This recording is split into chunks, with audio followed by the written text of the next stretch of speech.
This is When Science Speaks, a new web series profiling innovative and interesting people working in science and technical fields, from academia to industry to the nonprofit world. We explore how to be a powerhouse advocate for science and your research, how to advance your career in meaningful ways that make you happy, and how to push back on the ongoing assault on science and other related issues of interest happening in the world.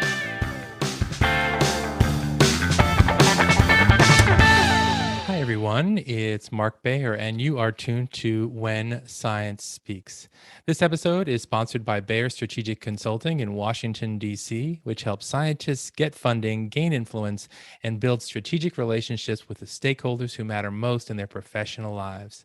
That journey often involves effective translation of complicated research into engaging, jargon-free communication that boils down complex topics to capture the attention of general audiences. Interested in getting a free resource to help you do just that? You can go to complexitymadeclear.com to get the 11 keys for translating complexity. That's complexitymadeclear.com to get your free infographic used by science communicators at major organizations to boil down, not dumb down, complicated science and technical topics for general audiences. It's such a great pleasure to have Matt Yako on the show today. Matt is founder and CEO of Inner Circle Career Coaching, which provides resume and cover letter reviews, interview prep, and in-depth career counseling to help clients find new positions they love or success in their jobs. The firm's website is innercirclecareercoaching.com, and it'll also appear in the show notes. Matt is an experienced program manager with a demonstrated history of working in the higher education and healthcare industry with a focus on accreditation, operations, compliance, and change management within large organizations. He earned his bachelor's in education and teaching from Ashland University, his post-baccalaureate in career advising, and his master's in higher ed from Kent State University. Welcome to the show, Matt. Thank you so much for being here. So, Matt, you made a major career change while you were simultaneously finishing your master's degree and starting a family. And many listeners of the show are also juggling multiple responsibilities. Would you share with us some strategies that you may have found helpful as you move through this challenging period in your own journey? Absolutely. Preparing for this conversation too, I really thought back to that time in my life.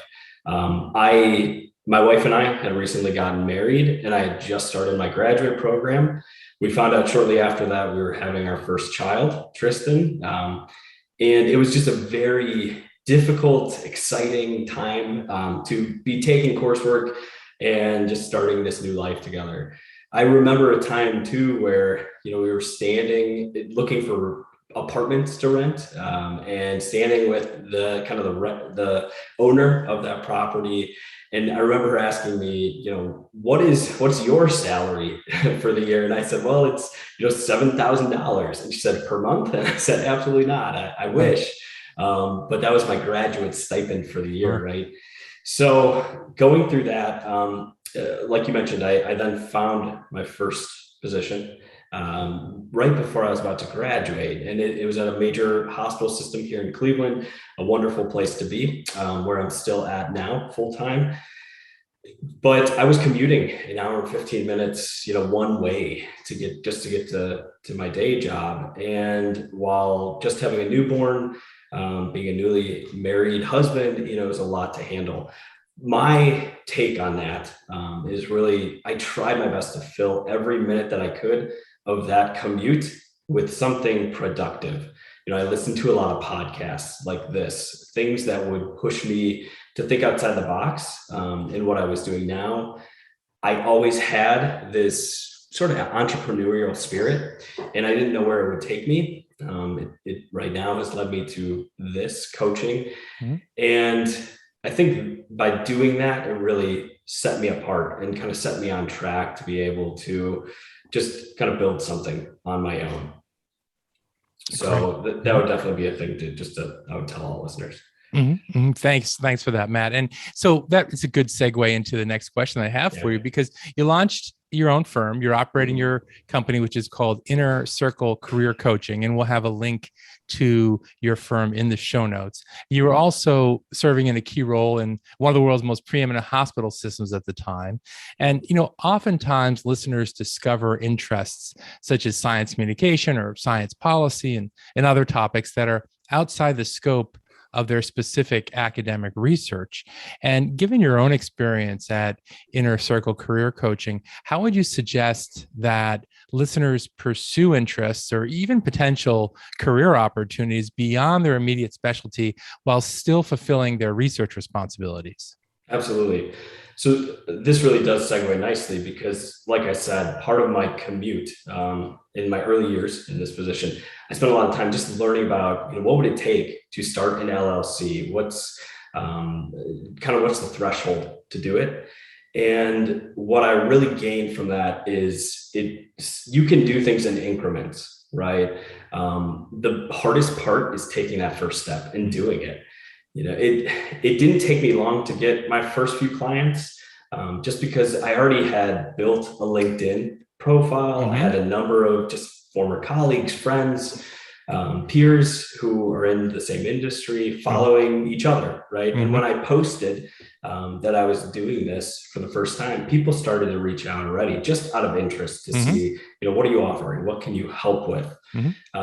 It wasn't, I don't want to make it seem like it was, that's all I had to do, right? But that's all I had to do to start and kind of get the ball rolling in the right direction. So now I really like how you underscore that is starting, that the energy that's required, that sort of startup is pretty high. And oftentimes people do think that they need to have it all ready and it has to be perfect before they put up that LinkedIn profile. And as you suggest, it's really not the case, because you're going to want to make adjustments along the way as you go, and you're not going to have it all figured out before you start. So tell us a bit about Inner Circle Career Coaching and how you help your clients, since you mentioned people were reaching out and asking, how can you help? What do you offer?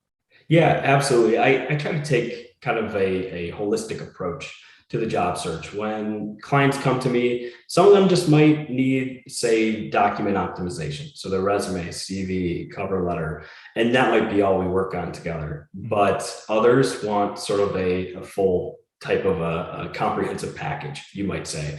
So that would include documents. It would include updating a LinkedIn profile, as well as really using LinkedIn in a way to network with people. And for those job seekers who are out there listening, that networking is the biggest piece of how you get seen nowadays. You definitely want to optimize your documents, and that's great. You want to, look good in these ATS, applicant tracking systems, but to have a conversation with someone who is either in a role that I would say is a peer level, or the hiring manager themselves, that makes you a human, right? And that kind of, you get to build a relationship.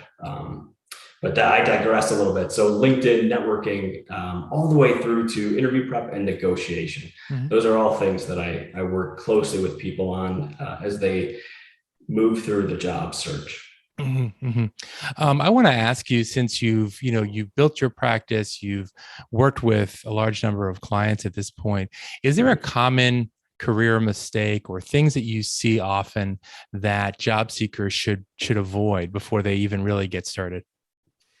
I would say there's a lot of mistakes that can be made.